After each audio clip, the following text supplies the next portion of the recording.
Olá, eu sou o Flávio Morgado, estou aqui para conversar com você agora sobre o uso das questões discursivas no teste de progresso. Vamos lá então. Primeiro eu quero dar qual é a utilidade das questões discursivas e por que deve-se pensar em inseri-las ou não no teste de progresso. Esse tipo de questão, para começar, é muito empregado em processos avaliativos, normalmente somativos, institucionais, de qualquer curso de educação superior. Então, já há um hábito de solicitar que o estudante escreva. O ENAD, o Exame Nacional de Desempenho dos Cursos Superiores, emprega 5 questões discursivas, 2 de conhecimento geral e 3 do conhecimento específico. E o teste de progresso pode ser o elemento que vai apontar todas as dificuldades que os estudantes têm em resolver aquele formato de questão. Além disso, as questões discursivas fornecem a possibilidade de fazer um outro tipo de medição, como, por exemplo, a capacidade de interpretar e argumentar por escrito, a capacidade de síntese e objetividade na descrição dos itens que a questão pede, correções de português, como o grau de conhecimento de língua culta, com questões de ortografia e gramática, além de verificar a legibilidade da grafia do estudante, até solicitando que ele use letras de forma quando for fazer esse tipo de questão e que permitam a correção. Mas há um conjunto de dificuldades e vantagens quando se insere questões discursivas no teste de progresso. Começando pelas dificuldades, nós temos a experiência de que elas vão exigir muito empenho, organização, uma coordenação muito grande para a sua aplicação e na padronização da correção, para que se tenha sucesso. Não são dificuldades grandes, mas elas exigem algum tipo de organização e centralização institucional para que haja sucesso no resultado que se pretende. A primeira coisa que se pergunta é como é que vai ser feita a coleta das respostas. Se o teste é analógico ou digital, as questões discursivas serão coletadas igualmente? Serão coletadas junto do teste? Eu recomendo que sim. Então, a coleta analógica, escrita à mão, ou a coleta digital, apresentam dificuldades e características diferentes. Não temos ainda um método de correção automática de questão discursiva. Então, ela vai ter que ser corrigida por seres humanos e pode ser necessário envolver de um grupo especial de corretores a todos os docentes. O que se deseja na correção? Mais do que saber se o estudante consegue responder aos comandos dos itens da questão, como correção de português, como é que ele usou o espaço destinado para a resposta, a coerência do seu texto escrito em relação ao comando da questão, o estudante repete a pergunta na resposta em vez de respondê-la, ele tergiversa em vez de ser objetivo. Então isso requer também um treinamento e mobilização de docentes na correção.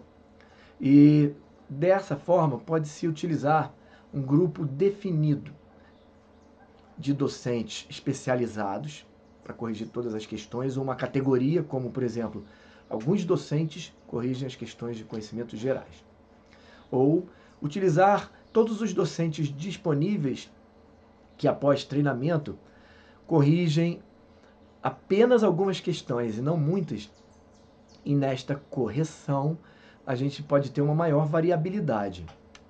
Nossa experiência mostra que o uso do Team-Based Learning, o TBL, ou aprendizagem baseada em times, é uma metodologia muito eficaz para o treinamento de um grande grupo de docentes para que eles comecem a ter um pensamento mais uniforme na forma de correção pretendida das questões contra um padrão de resposta fornecido, de forma que a correção seja o mais homogêneo possível, apontando os defeitos que se quer detectar. Agora vamos às vantagens que, que as questões discursivas trazem para o teste de progresso. A primeira é que elas são as de maior pontuação no ENAD. Na nota final do ENAD, cada questão discursiva de conhecimentos gerais vale 5 pontos. Então, a gente tem 2 questões de conhecimento geral. Essas questões valem 10% do teste. Esses 10% podem mudar a classificação final da instituição. Cada questão discursiva de conhecimento geral vale 2,6 questões objetivas. E no conhecimento específico, elas valem 3,75 pontos da nota final. Cada questão. Mas são 3 questões. Então, elas juntas valem também mais de 10 pontos. Então, essas 2 questões juntas valem 22 pontos, mais ou menos, na nota final. E cada questão discursiva do conhecimento específico equivale a 1,6 questão objetiva. Então, aprender a responder essas questões é uma vantagem indiscutível para uma melhor nota no ENAD. Além disso, ela tem o potencial de criar alterações de como questões discursivas são comumente utilizadas na avaliação de disciplinas da instituição. Então, quando você começa a metodologizar, criar uma metodologia para a criação de questões no teste de progresso, e essa metodologia começa a ser permeada dentro dos cursos e disciplinas, você vai perceber que os docentes vão mudar a forma de composição, produção de um padrão de resposta esperado, melhor correção uniforme que dá menos margem à contestação do estudante e fazer com que os estudantes se tornem mais objetivos na resposta a esse tipo de questão, que é o cerne, que é o objetivo final da implementação dessa prática. Então, quando você insere as questões discursivas no teste de progresso, você, na verdade, está tomando uma decisão institucional de grande impacto em todos os seus cursos, que provavelmente colherá frutos úteis. Vamos falar agora sobre como se coleta as respostas das questões discursivas, o que deve obedecer a um sistema padronizado, que você pode instituir para si, ou copiar de um sistema já estabelecido como o ENAD. Então, no ENAD, o estudante recebe uma folha em que tem um espaço pautado de 15 linhas para fornecimento da resposta. Então, os itens que são solicitados para responder têm que caber naquele espaço. Tudo que está fora do espaço é ignorado na correção. Então, para começar, esse tipo de coleta é importante, mas você pode aplicar o teste de formas diferentes, analógico ou digital. Se a forma for analógica, você vai ter que fornecer um formulário de papel.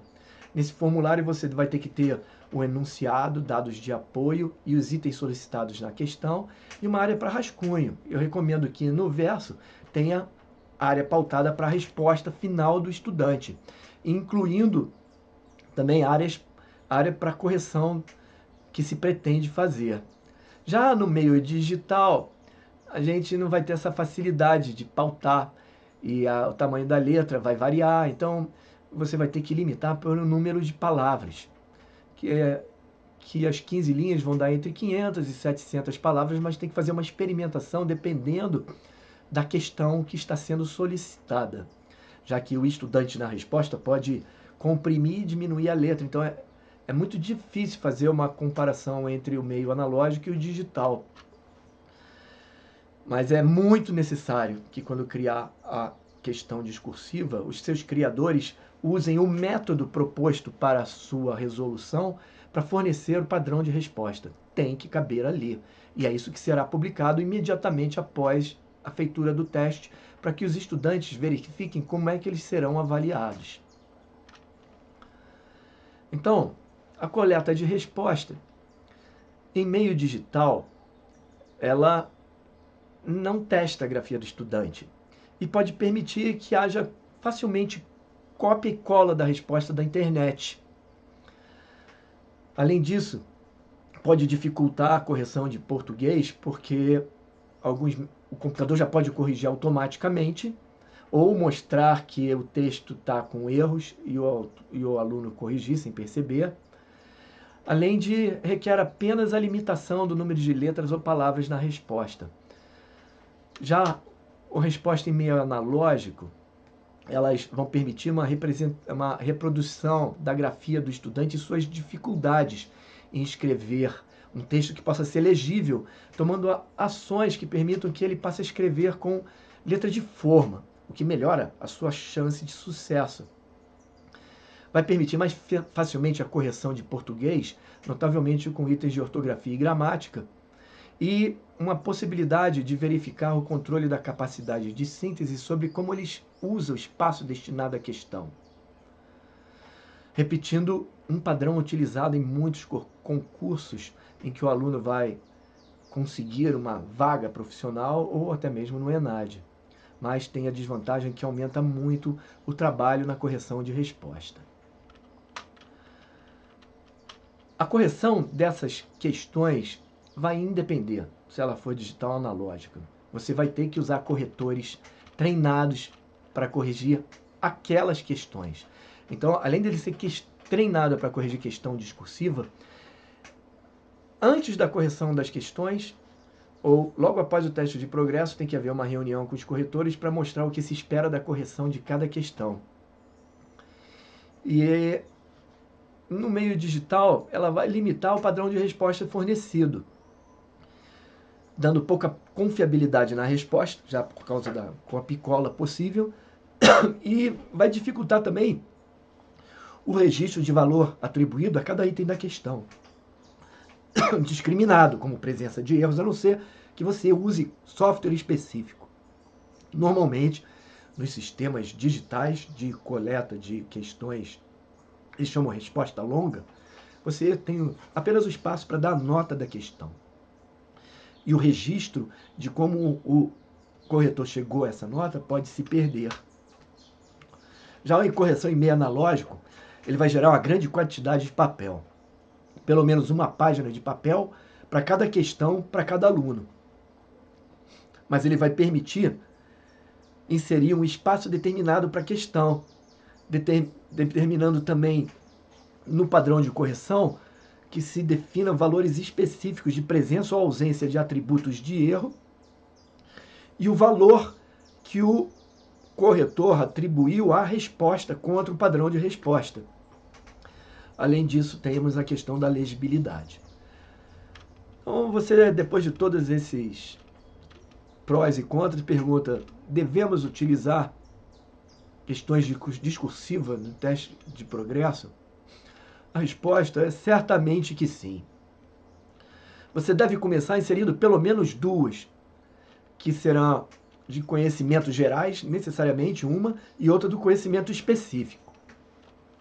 Isso num curso, vamos dizer, numa instituição que tenha 10 cursos, todos os 10 cursos fazendo a prova, com média de 200 alunos por curso, em todas as turmas do curso, nós temos 2.000 alunos. Isso vai gerar 4.000 correções. Então você deve perceber que isso vai dar um certo trabalho, mas eu garanto, o trabalho vai valer a pena. E finalmente recomendamos o TBL para treinar docentes nas correções da questão. Podemos auxiliá-lo aqui no InfMédia como usar o TBL na correção de questões ou em qualquer outro tipo de treinamento.